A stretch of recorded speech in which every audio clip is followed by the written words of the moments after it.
오늘 예레미야는 9장, 9장과 10장을 볼 텐데요. 좀 보도록 하겠습니다. 9장의 오늘 제목은 하나님의 고통이라고 줬어요. 무슨 말입니까? 주님께서 이스라엘 백성 때문에 고통을 당하시는 거거든요. 로마서에 보더라도 성령님께서 우리 때문에 신음하신다고 말하죠. 당연히 죄인들이 고통당하는 건데, 당연히 죄인들이 고통당하고 이스라엘 백성들이 고통당하는 것인데, 하나님께서 그 마음을 온전히 품으셨다는 것을 이제 볼 수 있을 거예요. 자, 9장에서는요, 유다 백성들이 얼마나 악한지 우리 앞에서도 계속 봤지만 또 말하고 있습니다. 8절까지 읽겠습니다. 오, 내 머리가 무리고 내 눈이 눈물의 샘이라면 내가 내 백성의 딸의 살육으로 내어 밤낮 울리라. 오, 내가 광야에 도보로 여행하는 자들의 숙소를 가지고 있다면 내가 내 백성을 떠나가리라. 이는 그들이 다 가늠하는 자들이요 패역한 자들의 모임이기 때문이라. 그들은 활같이 그들의 혀를 구부려 거짓말하나 땅 위에서 진리를 위해서는 용감하지 아니하나니 이는 그들이 악에서 악으로 나아가며 또 그들은 나를 알지 못함이라. 주가 말하노라. 너희는 각기 자기 이웃을 조심하고 어떤 형제도 믿지 말라. 이는 형제마다 완전히 속이며 이웃마다 비방하며 다닐 것임이라. 그들은 자기 이웃을 속이며 진실을 말하지 아니하고 그들의 혀로 거짓말하는 것을 가르치며 죄악을 행하여 스스로를 피곤케 하는도다. 내 처소는 속임수 한가운데 있으며 속임수로 인하여 그들이 나를 알기를 거부하는도다. 주가 말하노라. 그러므로 만군의 주가 이같이 말하노라. 보라, 내가 그들을 누구서 연단하리라. 내가 내 백성의 딸을 위하여 어찌하리요. 그들의 혀는 쏘아놓은 화살 같아 거짓을 말하니 입으로는 자기 이웃에게 평화롭게 말하나 마음속으로는 숨어 기다리는도다. 앞에서 몇 번이나 이스라엘의 선지자들이 평화라고 말하면서 사실은 이제 악행을 저질렀다는 것을 몇 번 말씀드렸지 않아요. 이스라엘의 모습을, 유다의 모습을 계속 말씀하고 있습니다. 내 백성의 딸의 살육 때문에 계속 운다고 말해요. 밤낮 울리라라고 말합니다. 선지자의 고통이죠. 선지자가 하나님의 입장으로 말하고 있는 거예요. 여러분, 이제 이사야나 예레미야 같은 선지서를 보게 되면 선지자의 말과 하나님의 말이 막 섞여 있는 것을 봐요. 선지자는 뭐 하나님의 말씀을 받아서 말하는 거니까 당연히 하나님 말씀이지만 때로는 자기 자신의 그 입장을 대변하는 거기도 하거든요. 자기 자신의 입장을 말하면서 그러니까 보면 화자가 그래요. 같은 내가라고 말해도 요 내가가 예레미야 자신인지 하나님인지는 문맥 속에서 파악이 되는 거죠. 때로는 이중적이기도 해요. 자, 그래서 이제 하나님의 마음을 대변하는 선지자의 모습을 볼 수가 있는데요. 특히 3절부터 쭉 8절까지 보게 되면 거짓말, 속임수란 말이 여러 번 나오는 거 보게 됩니다.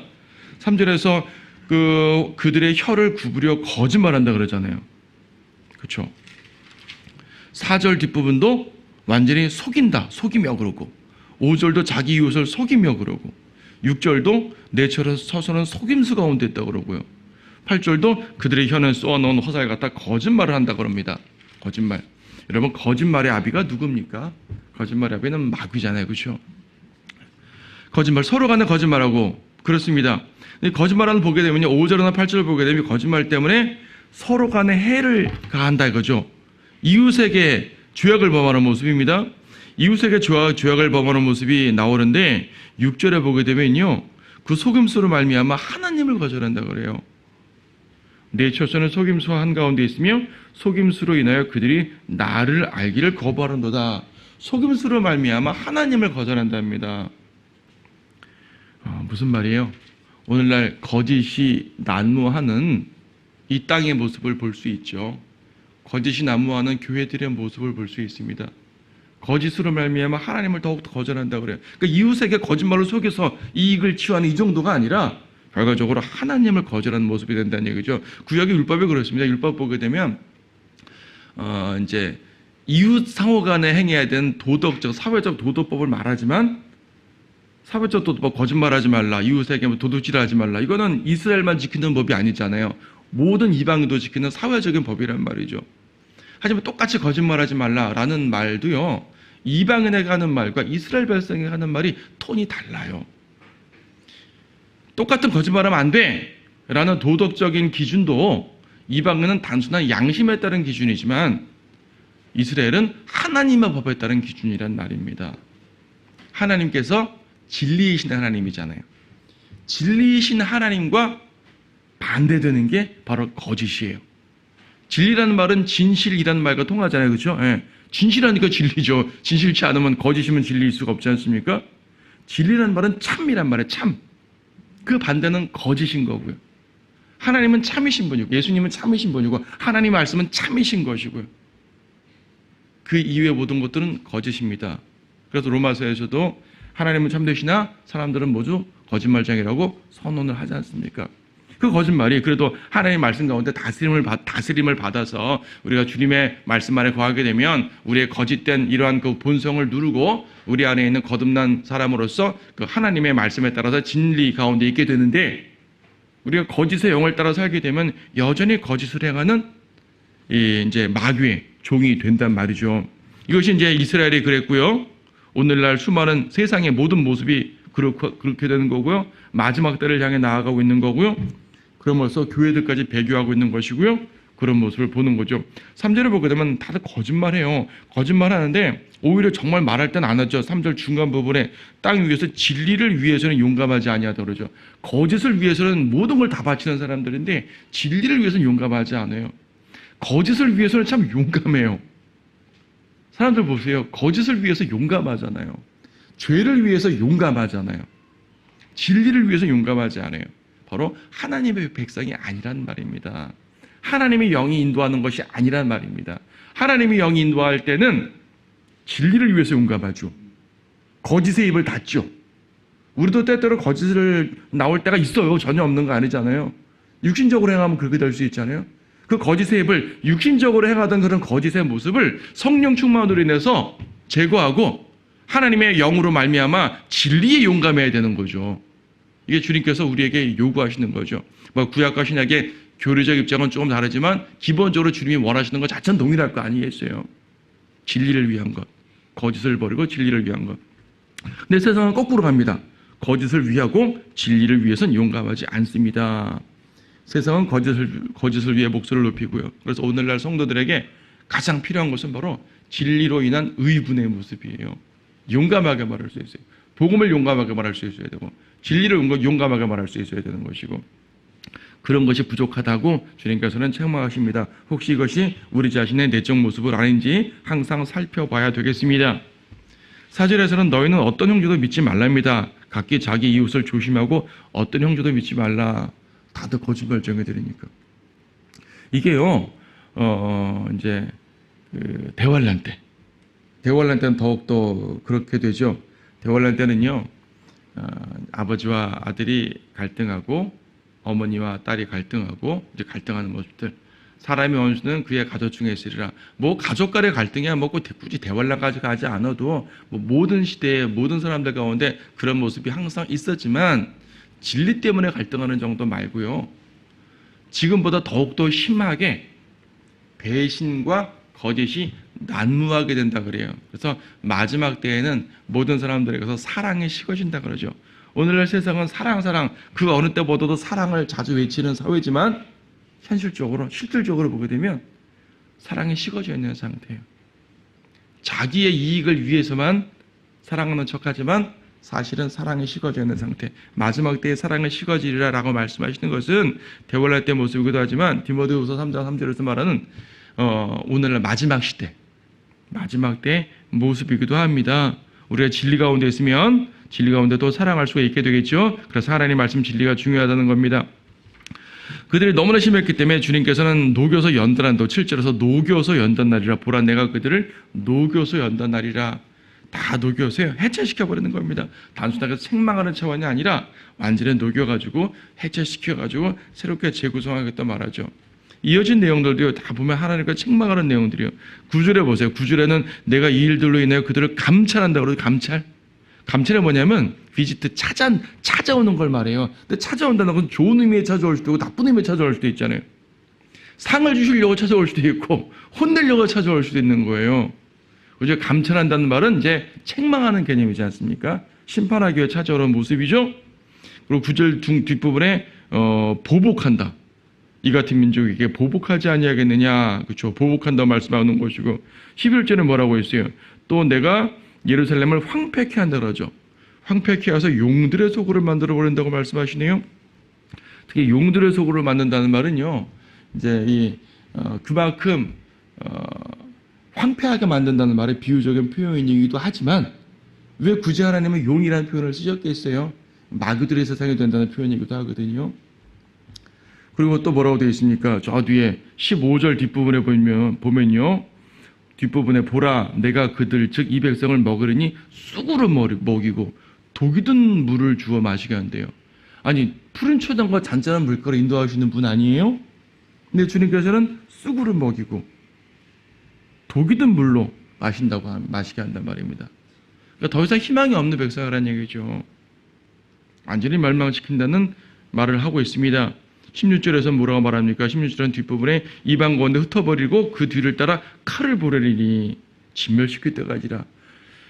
이방 가운데 흩어버리고 그 뒤를 따라 칼을 보낸대요. 그러니까 이방인에게 흩어버리는 것까지도 이제 징벌인데, 그렇죠, 심판인데 남은 자들에게 또 칼을 보낸다는 말입니다.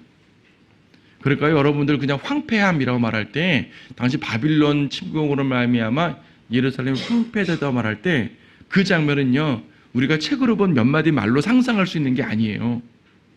진짜 문자적으로 황폐해졌었습니다. 얼마나 황폐해졌으면 사람이 살지 않는 곳이 될 정도로 말하죠.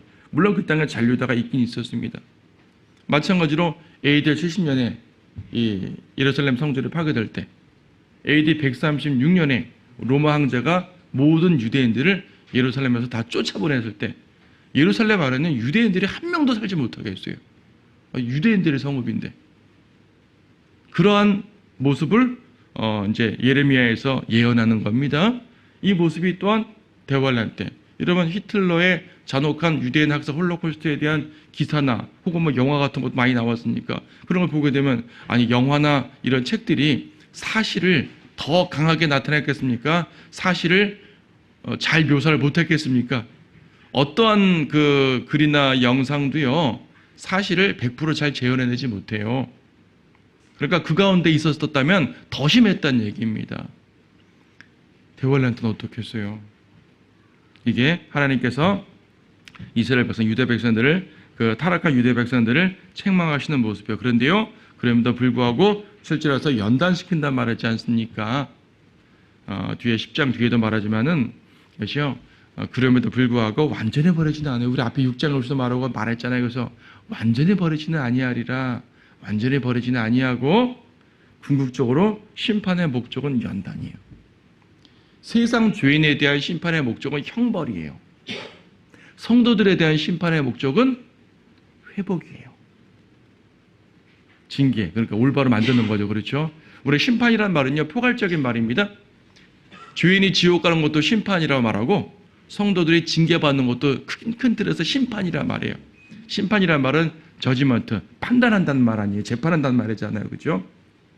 심판이라는 말은 둘 다 쓸 수 있지만, 죄인에 대한 심판, 마귀에 대한 심판은 그 목적이 영원한 형벌이고, 성도들에 대한 심판은 영원한 형벌의 목적이 아니죠. 연단이죠, 연단. 그러면 우리가 어떤 형태든지 간에 하나님의 다루심 가운데 있다면요, 그것을 너무 슬픔만 하지 마시고 하나님의 연단의 기회로 알고 다시 일어서셔야 되겠어요. 17절부터 21절까지는요, 슬픔의 애가예요. 슬픔의 애가. 우리가 예레미야는 이제 예레미야 52장이 끝나고 예레미야 애가라는 또 5장에 대한 그 시가 있잖아요. 이거는 정말 슬픔의 시입니다.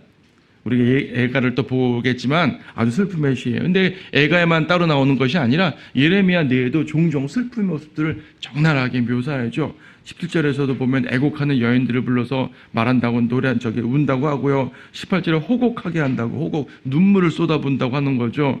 19절에 호곡하는 소리가 시온으로부터 계속 멀리까지 퍼져나간다고 말합니다.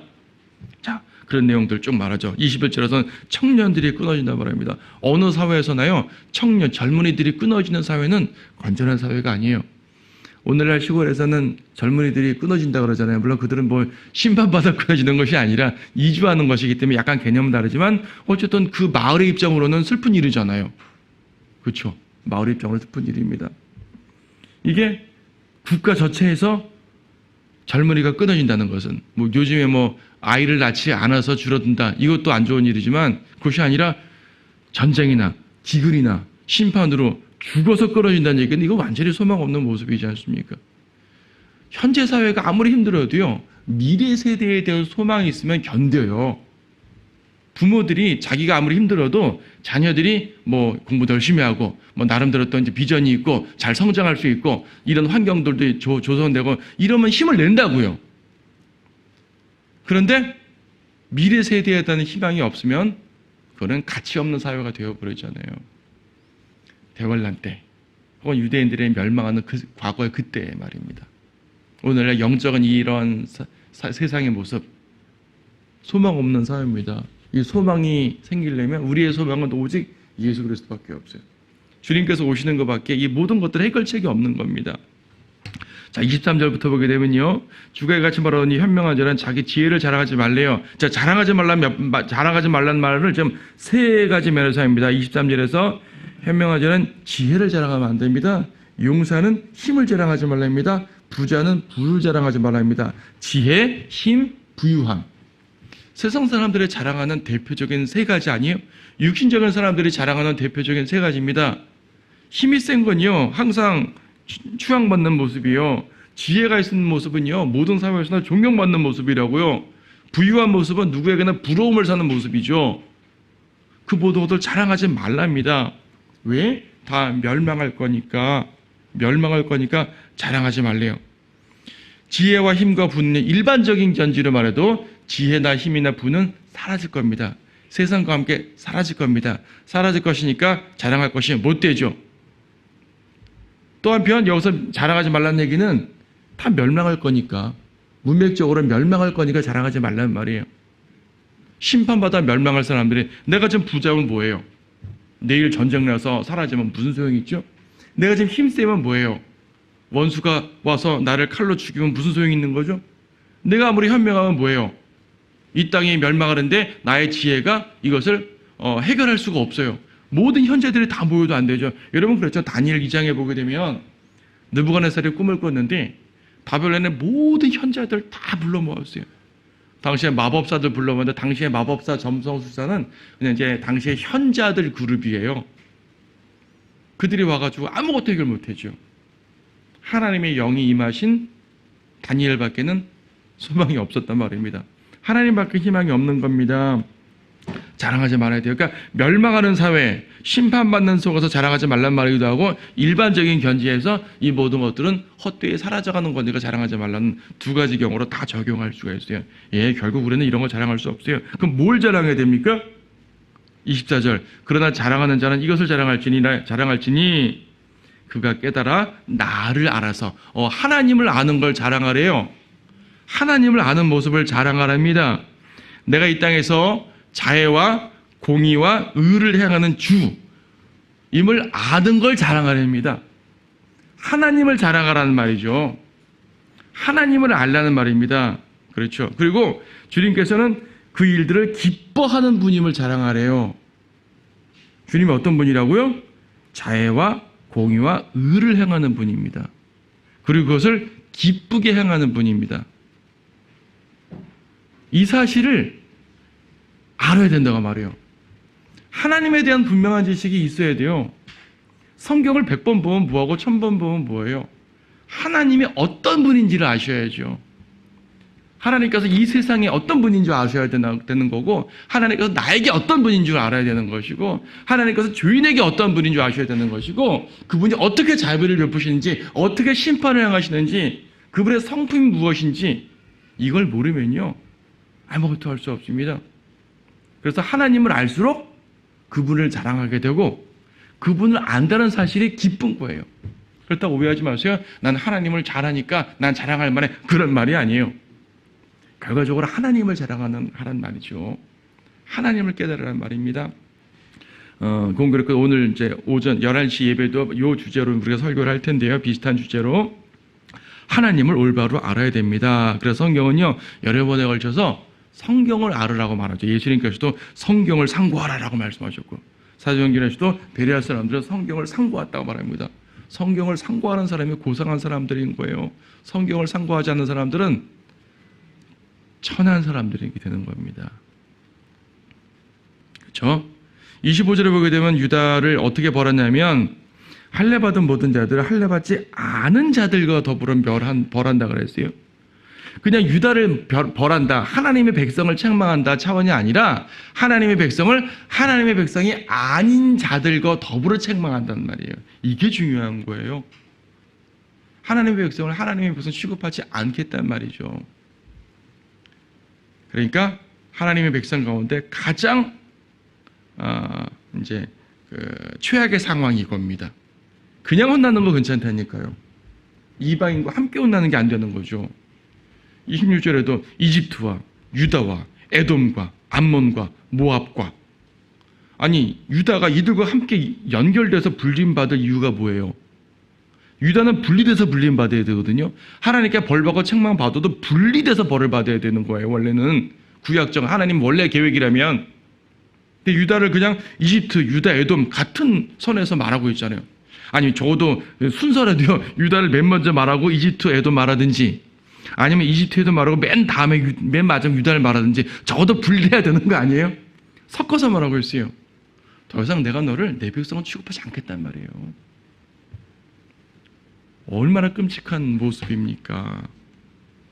자, 이스라엘 백성에게 할례를 받으라 그랬었어요. 아브라함 이래로 할례를 받으라는 것은 뭐냐면, 이스라엘 백성이 그들의 태생적으로 씨부터 이방인과 분리된다는 얘기죠. 단지 행실이나 어떤 문화나 사고방식이 이방인과 다르다는 정도가 아니라 그들의 씨부터, 그들의 태생부터 분리시키는 것이 할례의 목적이었거든요. 근데 그들은 우리는 아브라함의 씨야, 우리는 태생적으로 이방인과 달라, 민족적으로만 자기를 구분했지 현실적으로는 똑같았어요. 그래서 26절 뒷부분에 뭐랍니까? 마음의 할례를 받지 않았단 말입니다. 육신의 할례를 받아서 이방인과 구분되는 것 같지만 마음의 할례를 받지 않았기 때문에 사실 하나님 보기엔 똑같다는 얘기죠. 그래서 이제 신약에서 영적 할례는 좀 다른 개념이지만 구약에서 마음의 할례라는 것은요, 그러니까 이방으로부터, 그러니까 우상적인 사고, 육신적인 사고, 모든 잘못된 것으로부터 하나님께 온전히 돌이키는 것이요, 온전히 구별되는 모습이요, 마음으로부터 구별되는 모습이죠. 순종의 온전한 행위를 요구하는 건데 그러지 못했기 때문에 이스라엘을 이방과 동일하게 취급하셨어요. 지금 교회 시대에 이스라엘과 이방은 동일하게 취급받습니다. 예수님을 거절한 지금 2000년 동안 말입니다. 신약시대에 주님께서는 여러 번에 걸쳐 말씀하셨잖아요. 신약성경에서 유대인과 헬라인은 차별이 없다. 구약으로 말하면 왜 차별이 없어요? 차별이 있어야죠. 그리고 우리는 알잖아요.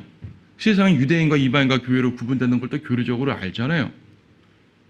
대원란 때는 유대인과 이방인이 다시 구분되고, 또 천연왕국에서 유대인을 다루시는 것과 이방을 다루시는 것 구분돼요. 하나님께서 구분하셔야 나누어 다스립니다. 그럼에도 불구하고 하나님께서는 몇 번에 걸쳐서 자주 유대인과 이방인의 차별이 없다고 말씀합니다. 차별이 없다고 말씀하는 건 두 가지 경우인데요. 첫 번째는 심판에 있어서 차별 없단 말이에요. 두 번째는 구원에 있어서 차별 없단 말이에요. 신약적 개념으로 말할 때.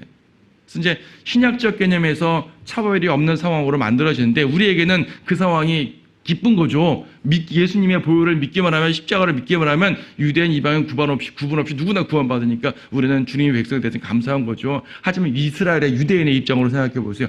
저들이 우리의 지위를 뺏어갔네? 그거잖아요. 구약에서 그들이 범죄함으로 말미암아 하나님께서는 동일하게 만들어버렸습니다. 그들을 심판함에 있어서 동일하게 만들어버리셨고, 부정적인 견지로는 심판함에 있어서 동일하게 만드신 것이고, 긍정적인 견지에 있어서는 구원에 있어서 동일하게 만들어버리신 거예요. 자, 하지만 예레미야는 지금 심판의 개념이니까, 구약적 관점이니까 이방인과 구분되지 않게 심판받는 것 자체가 얼마나 커다란 고통인지 모릅니다. 자, 9장에서는 심판에 초점 맞췄다면 10장에서는요, 회복에 좀 더 초점을 맞춥니다.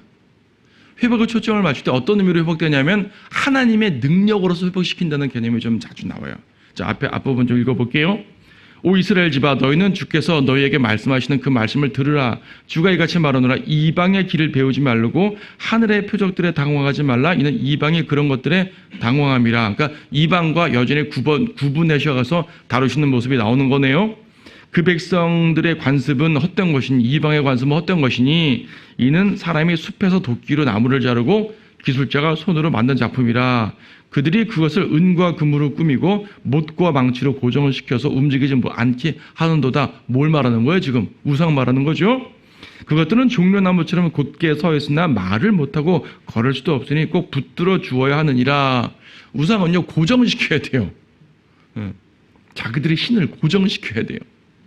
그것들을 두려워하지 말라. 이는 그것들이 악을 행할 수도 없고 또 선을 행함도 그들 안에 없음이라. 오 주여, 주와 같은 이가 없나이다. 주는 위대하시며 주의 이름은 권능으로 위대하시나이다. 오 민족들의 왕이여, 누가 주를 두려워하지 않으리까? 그것이 주께 적합함이니 이는 민족들의 모든 지혜로운 자들과 그들의 모든 왕국 가운데 주와 같은 이가 없음이니이다.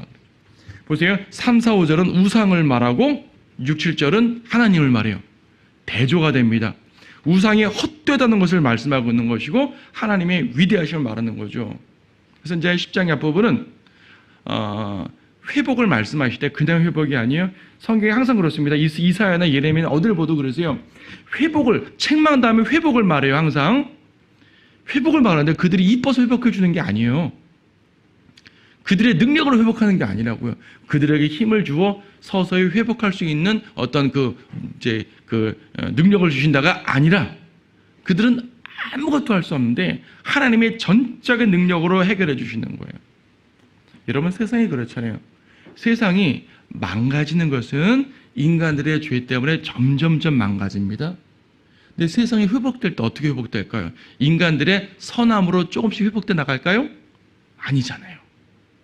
인간들은 망가질 대로 망가져서요. 서서히 회복할 수 있는 그 모습이 없어요. 그들 안에. 더 이상 손쓸 수 없을 만큼 망가진 상태에서 예수님이 재림하심으로 말미암아 오직 주님의 힘으로 싹 바꿔버리는 거거든요. 우리가 구원받을 때는 또 어땠습니까?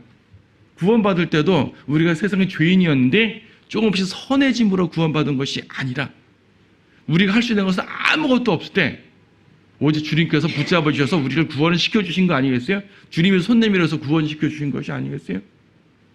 풍랑 가운데 빠져들어가던 베드로가 다시 점점점 올라온 거 아니잖아요. 예수님의 손으로 구출된 겁니다. 바로 이겁니다.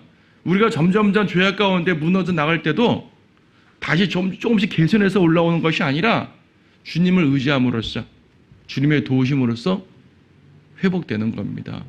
그래서요, 예레미야나 선지서들은요, 우상과 하나님을 대조해감으로써 하나님은 전능하시고 우상은 아무것도 할 수 없고 그래서 하나님을 의지함으로 말미암아 회복된다, 승리한다는 메시지가 많이 나오게 됩니다. 그거 보세요. 지금 3, 4, 5절을 읽었지만은 우상들의 헛된 모습을 보여줬죠.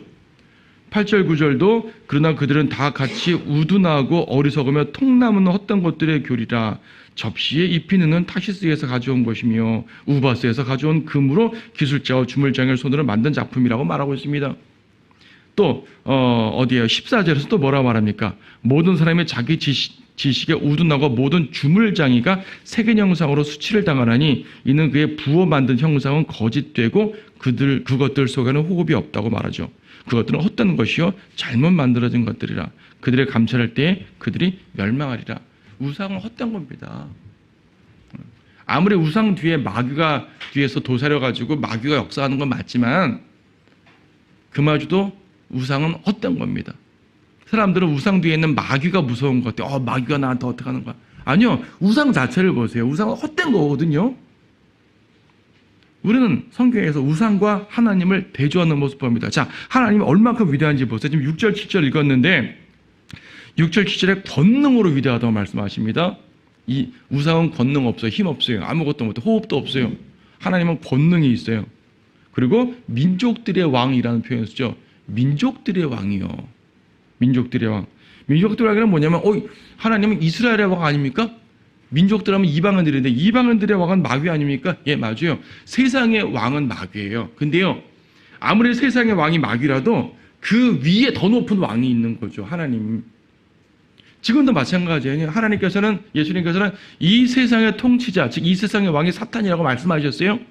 하지만 더 위에서 주관하시는 분은 하나님이시잖아요. 마귀가 구체적으로 세상 제도를 주관한다고요. 정치, 경제, 사회, 문화, 종교, 이 세상의 구체적인 면들을 마귀가 주관한다고요. 하지만 그런 모든 것들도 하나님의 섭리 가운데서 허용되는 부분에서만 하는 것이고, 결과적으로 하나님께서 하지마 하면 멈춰야 되는 것이고, 멸망이 하면 끊어줘야 되는 것이에요. 다니엘서를 보세요. 다니엘서에 보게 되면 바빌론이 엄청난 기세로 등장했잖아요. 그걸 누가 막아요? 그 다음에 페르시아가 또 엄청난 기세로 등장했단 말이에요. 그 다음에 알렉산더 그리스가 엄청난 기세로 등장하고, 그 다음에 로마가 또 온 세상을 집어먹었단 말입니다. 이 모든 것들이 이방인들은 우리가 힘세서 그런 거야, 우리 신이 강해서 그런 거야 라고 말하겠지만, 다니엘서를 통해서 우리가 알 수 있는 진리는 뭐냐면 그 모든 것들이 하나님 손에서 이루어진 거란 사실입니다. 하나님께서 역사를 주관하시는 분이에요. 이 민족들의 왕이라는 말은 바로 그런 말입니다. 하나님께서는요, 전능하신 분입니다. 인간들의 모든 역사를 다 주관할 수 있는 분이시란 말입니다. 그래서 그분의 지혜로 세상을 다스리는 분이라고 또 7절에서 말씀하셨죠. 자, 그래서요, 하나님의 위대하심에 대해서 여러 가지로 말하고 있는데 교재에도 써놨지만, 하나님의 위대하심을 세 관점으로 말하죠. 6절, 7절에서는요, 위대하신 왕이라는 개념으로 하나님의 이제 위대하심을 말했고요. 그 다음에 10절에서 보게 되면, 그러나 주는 참 하나님이시며 살아계신 하나님이 영원한 왕이시라 같은 왕을 말하는 것 같지만, 진노, 10절 뒷부분에 진노, 분노란 말하죠. 심판을 말한다. 심판주란 말이에요. 심판주는 동시에 창조주세요. 12절. 그가 그의 능력으로 땅을 지으셨고 그의 지혜로 세상을 세우셨으며 그의 명철로 하늘들을 펴셨다. 이 말은 무슨 말이냐면, 하나님께서 그분의 능력으로 창조하셨으니까 또한 그분의 능력으로 파괴도 할 수 있다는 말입니다. 그래서 심판주와 창조주는 같은 관점에서 항상 등장해요. 이사야나 여러 구절들을 보게 되면 심판주와 창조주는 연결된 개념에서 항상 설명을 합니다. 심판주와 창조주. 또 그 다음에 또 어디에요? 세 번째로 거기 16절에서는 어떤 의미로 하나님의 위대하심을 말하냐면, 야곱의 분깃은 그들과 같지 아니하나니 이는 그분이 만물의 조성자여 이스라엘은 그의 유업의 막대기임이라 만군의 주가 그분의 이름이라. 그렇게 창조주 하나님이시고 역사를 주관하신 하나님인데 그분의 전능하심을 누구한테 포인트 맞추고 있다고요? 그분의 백성에게. 하나님의 전능하심은 온 세상에 펼쳐집니다. 그런데 하나님의 전능하심으로 보호하는 것은 하나님의 백성뿐이에요. 이방은 하나님의 백성으로 보호받는 게 아니라 책망받죠. 하나님의 전능하심으로. 제가 자주 말씀드리지만 하나님의 전능하심이라는 것은 팩트예요. 근데 하나님의 전능하심이 어떤 양상으로 나타나느냐에 따라서 확 달라져요. 성도들에게는 하나님의 전능하심이 보호하심으로, 자비하심으로 나타나지만, 세상에게는 하나님의 전능하심이 심판과 파괴로 나타나는 거죠. 여리코 백성들에게는 하나님의 전능하심이 저주로 나타난 거예요. 하지만 여호수아가 이끄는 이스라엘에게는 하나님의 전능하심이 자비와 승리로 나타난 거죠. 그래서 하나님께서는 전능하시다라는 말은 객관적인 팩트고요. 그것이 누구에게 전달되느냐가 중요한 겁니다. 하나님께서는 그분의 전능하심을 성도들을 향해 사용하신다는 사실. 구약에는 이스라엘 위해 사용하셨고 지금 여러분들을 위해 사용하십니다. 전능하심. 그래서 여러분 여기서 이제 그 첫 번째 나오는 하나님의 위대하심 6절 7절에서는 그분이 위대하신 왕이라는 관점에서 말했고, 그 다음에 10절 13절에서는 그분이 창조주 심판주라는 개념으로 하나님 위대하심을 설명했고, 16절에서는 구속주라는 개념에서 전능하심을 그분의 위대하심을 설명하셨어요. 아무리 창조주 심판주이신 뭐예요? 나를 구원하지 않으면 소용없잖아요. 소용없잖아요. 주님은 우리를 구원하셨어요. 우리를 이끄셔요. 우리의 목자예요. 그래서 그분의 전능하심에 감사할 수 있는 백성들은 바로 성도들입니다. 세상은 그분의 전능하심에 감탄날지언정 감사하지 못해요. 그 전능하심으로 자기를 파괴할 텐데요. 그렇죠? 그래서 이제 마지막 달락 보게 되면은 17절부터 보게 되면은 다 읽지는 않겠지만 19절에 보세요. 내 상처로 인하여 내게 화가 있도다. 나의 상함이 크도다. 이건 누구 말이에요? 여기서 나가 누구예요? 선지자를 말하는 거죠. 선지자를 말하는 것과 동시에 또 선지자가 이스라엘 자체를, 유다 자체를 대변하는 거니까 유다의 상처가 크다는 말입니다. 근데 또 동시에 뭡니까? 하나님께서 그분의 마음을 선지자를 통해서 말하게 하신 거거든요. 하나님의 상처가 큰 거예요. 하나님의 마음이 그렇게 상하셨다고요. 19절 끝에 뭐라 그러면 합니까? 이것은 심하니 내가 꼭 참아야 하리로다. 하나님이 참을 정도니 얼마나 고통스러우시겠어요. 로마서 8장에서도 성령님께서 말할 수 없는 신음으로 우리를 위해 중보하신다고 말씀하실 때 주님은 참으십니다. 주님은 여러분들이 죄를 질 때, 우리가 죄를 질 때 고통 가운데 참으셔야 돼요. 우리가 육신적으로 행할 때 고통 가운데 참으셔야 됐습니다. 이스라엘이 범죄할 때 참으셔야 했던 것처럼 지금도 마찬가지입니다. 물론 주님께서는 참으시면서 또한 징계도 하시고 심판도 하시는 분이지만 그분의 마음을 헤아려 보자는 얘기죠. 자녀가 잘못하면 부모가 마음에 찢어지듯이 성도들이 죄 가운데 있고 육신적으로 행하고 옳지 않게 행하게 되면 하나님께서는 슬퍼하시고 그냥 슬퍼한다는 차원이 아니라 상처, 고통을 느낀다고 말씀하고 있는 거, 성령님은 신음하신다고 말하는 거죠. 20절에서 내 장막이 파괴되고 나의 모든 끈들이 없어지고 내 자녀들이 내게서 나가고 없으니 내 장막을 펼 자와 내 휴장들을 세울 자가 더 없다. 여기서 나는 누구예요? 하나님을 말하는 거거든요. 선지자가 하나님의 입장을 대변해서 말씀하고 있는데 그분의 심정을 지금 쭉 말씀하고 있는 겁니다. 그래서 이제 이어지는 모든 내용들을 보게 되면 바빌론이 어떻게 와서 파괴시키고 멸망시키고 하는 그런 상황인데 그런 가운데서 선지자가 앞에서는 단지 유다가 범죄해서 멸망시킨다는 개념으로 말했지만 여기서는 그렇게 하는 그분의 마음 자체가 슬프다는 것을 보여주는 거예요. 악인의 멸망은 주님이 갖고 기뻐하는 모습이 아닙니다. 그렇죠. 그래서 이제 23절에서도 보게 되면 23절은 우리 일반적으로 많이 암송하는 구절 있잖아요.